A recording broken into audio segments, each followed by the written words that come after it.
To Saturday Morning Sports with Wes, brought to you by Speedy Signs, Kingsland. Morning, we're back into it.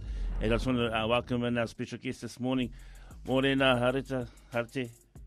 Kia ora, good morning, Wes, George and listeners. It's lovely to join you again. It's a little bit of a wet Saturday here in Wanganui, but it's always beautiful. How's it up there? Well, I think we've got the same sort of weather because got up this morning and it was all wet outside. Wet, but we've got, and life goes on and sports goes on. So we've got some interesting conversation to have this morning. Yeah, well, we want to kick it off with the netball, the Exodus. That's sort of been the main headlines the last couple of days. What do you feel about that? Is that the uncertainty has made our top players look over to Aussie, you know? So. Yes, there's an exodus of New Zealand netballers. I believe that there's about 15 who are lined up to head off over to the Australian and also the English competition. And I commented, and I think it might have been last week's commentary, that after the Commonwealth Games, it was noticeable that the Kiwi girls were vying for continued competition at a high level, but also this is a livelihood. This is how they make a living, a number of our professional sports athletes. And New Zealand netball has been in a dire situation, and I commented again last week also with the mishandling of Dame Nolene Taurua and the situation of her being stood down for too long, a prolonged period of time there. That reflects on the financial mismanagement, I think, of New Zealand netball. Too long. Harete, 15 netball players, that's a lot. Who would be likely the group that will lose the most, or the individual that would lose the most? Are you talking about the individual netballer, or yes, are you talking about the individual netballer that's sort of looking at going overseas? Oh, what are they likely to lose? I think what they're looking at are the gains that they had from going overseas. So it's a higher standard of competition for a start in Australia. And we've had a number of netballers who've been going over for the last 15 years to get that. And Dame Nolene went over there also for many years and coached teams to the highest standard of the competition. So, the loss is that they're losing being at home, on the ground, and with the development of the sport. But it gives opportunity for those other upcomers with the exodus over to the Australian and the English competition. So there is that opportunity for our upcoming talent. But with the privatisation that's on the table here, as I touched on last week, the benefits are pulling New Zealand netball out of this dire fiscal deficit, $6 million. That's just tragic, actually. And that just goes to highlight the mismanagement that's been going on in that space. I don't know how management and governance for too long. Yeah, I don't know how people could actually go into a $6 million deficit. I mean, surely management should be looking at ways to cut costs. I mean, what would that $6 million be primarily paid to? Well, that was in terms of having, I think it's a case of amateurs at the table when this competition is a business. And that's the reason why we've had investors coming in with offers to Anna Mowbray and Ali Williams to privatise and run it as a top-tier type business. And the concern that would be associated with privatisation is that your sporting entity, Netball New Zealand, would lose control over the decision-making, the operational factors. That wouldn't be such a bad thing in light of how it's been handled recently. And it just makes the game so much more marketable and enjoyable, and we've seen it with rugby league. Yep. We've seen it with the soccer. So going privatisation is not such a bad thing. It's just about the quality of the competition, but also the attraction to the punters. Well, surely, we've got to maintain that spectator audience factor. Surely, though, Netball New Zealand should sort of have some play or call of play in this whole arrangement. They should set the rules. They should set the foundation of here's our expectation across New Zealand, and whatever corporate comes in to invest, then they've got to play within those rules. I mean, losing control is probably losing money, but if they're losing $6 million, they've got no money to lose. So I think it's actually a good thing to get corporates to come in and support a sport like netball. I think that there's definite gains and advantages for it, and that's what's going to attract the players, but also the punters, as I said, as well. Because there's got to be a real marketing entertainment factor that goes with it without compromising the quality of the game. And I think, in part, the game has been compromised, the quality of it here in New Zealand because we've got this exodus of players that are looking to go overseas. So just the quality of those players. Like we're losing the shooter, Georgia Heffernan. Yeah, she's just signed her maiden contract to go to Australia. We're also losing the captain. The captain's been playing there for a few years. We're losing Karen Berger. She's resigning. Gone Berger. Yeah. So and we got other shooters there, and the shooters are like our guns, Harete. They're like our players that are. Well, you need them. Yeah, we need them. We do. And young Grace Nueke, the goal shooter, she's been playing over in the Australian competition. And the reality in this day and age is that they are looking for the best competition. They're looking for the best conditions that's going to look after the athlete, the player as well, but also the sport. So it's not to be unexpected in the same way that our rugby league players and some of our rugby players head off overseas, because they have to make a living.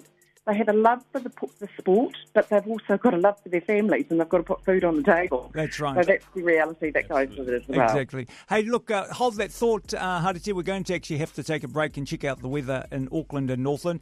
We'll be back with rugby and the All Blacks straight after this break. You're with Sport on Saturday with WesSA here on Radio Aotearoa. You're listening to Saturday Morning Sports with Wes. Brought to you by Speedy Signs, Kingsland. Keep it going. Turn it up. Feel the rhythm. 88.2, broadcasting in Pukekohe. You're listening to Saturday Morning Sports with Wes. Brought to you by Speedy Signs, Kingsland. Welcome back. Great to have you come here this Saturday morning. Harete, I hear Laurie Mains has made a comment about rugby in the All Blacks again in South Africa. Yeah. Look, we've got a really exciting, and this is top-tier quality stuff of the All Blacks versus South Africa in the wee hours of tomorrow morning. I just found it quite interesting. What I've seen on TV, of course, is the lead-up to the game, and it's building, and it's going to be such a tough physical game. And what I did find interesting was Laurie Mains. There'd been some media commentary coverage of Laurie Mains speaking out against the South African rugby coach, Rassie Erasmus. So it just takes me back, actually, to the 70s. Oh, I've been around for a little while in life. When I think it was the president of the South African rugby team, and that was in the day when black rugby players, apartheid was very strong, and they weren't playing within the South African rugby team. And now, here today, they're captaining the South African rugby side. So it's interesting how over the course of time things can change. But Laurie Mains coming out and speaking very robustly, I think, and the antagonism that's there between him with the now coach of the South African rugby team, who was one of his former players, and he just has openly criticised this man in terms of his ethics and his integrity. So that's a bit of a lead-up going into the game. It just doesn't happen on the field, it happens off the field, all the bargy stuff. Yeah. And it's just that Mains has been quite scathing of Erasmus. People will have their own take on that. But what came across the headlines is that he has labelled him as a very dishonest person. And of course, my mind turns back to Susie the Tea Lady when All Black team was at the Rugby World Cup and hit them with this strife. But going into the game, I know you've got a panel round about 8 o'clock, and there's going to be more the technical analysis of what's going on.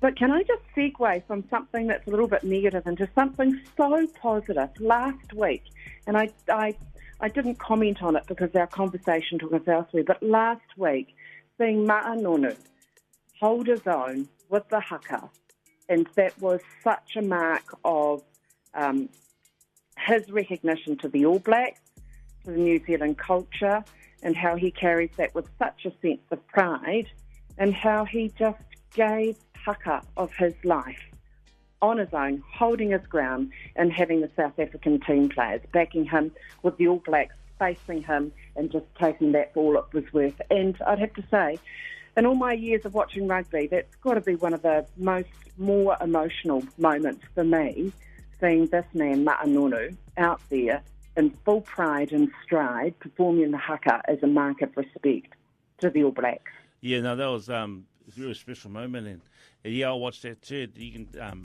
just to see that happen, witness that happen. You know, I'm really proud of Ma'a and also for the All Blacks. So, and you know, tomorrow morning, 3 a.m. Harete. Yeah, yes. Are you going to be up? Are you going to be up at that time, Harete? I'm going to get up. I might be in my 60s, but I've still got the energy and verve of that little girl who used to get up with her dad in the early hours to watch a black and white TV of the All Blacks playing off overseas. Oh, that's very good. Hey, just before we actually get going, have you seen the movie Jonah? It's out, obviously, across New Zealand. But have you had the time to sort of go and pop in and take a look at that movie? No, I don't think it's hit the screens here in Whanganui. It takes a little while before things get our way. We're off to the west coast, a little bit down the island. But I am looking forward to it, and I know that you're an old boy of Wesley College. Oh, my wife is. Your wife. Yeah. Your wife is. And She's He didn't have the privilege of actually touching base with Jonah. I did. Oh, you did? Yeah. Didn't we all have the privilege, though, during his lifetime of witnessing such a... and he was a legend. He is remarkable. And I refer to him as in the present because his story, his legacy continues. It lives on long. So I'm looking forward to going and seeing that movie. Thank you for raising that, bringing it up. Well, isn't sport such a significant part of our culture here in New Zealand? It's Kiwi culture. Exactly. Many of us, it is huge. And look, I'd be interested in talking next week, if I may, just touching on the issue of men in sport. So as a woman, I'm speaking a lot about men's participation in sport. And I'd like to touch on the issue of men's participation moving into the field of women's sport and the transgender issue. No, we'll certainly be able to do that. Hey, thank you very much, Harete, for joining us. This George week. Wes, it was remiss of me to overlook the fact that the Brownlie Shield has gone up north. I know. To the mighty Taniwha, and wasn't that just such a significant moment? And that's significant because it's grassroots rugby stuff, and it galvanises and it pulls the community together from all walks of life. So Awesome. To the people who are up north celebrating it, live in the moment, celebrate it long and hard whilst you have the Brownlie Shield, and then we look forward to the next challenge. Can't find. Hey, look, thanks, Harete. We'll catch up with you again next Saturday. Have a good week. Will do. Go well, everybody. Thank you. Of course, that's Harete Hipango, our sports correspondent down there in Whanganui. She'll join us again next week. You're with Saturday Morning Sport with WesSA here on Radio Aotearoa. You're listening to Saturday Morning Sports with Wes. Brought to you by Speedy Signs, Kingsland.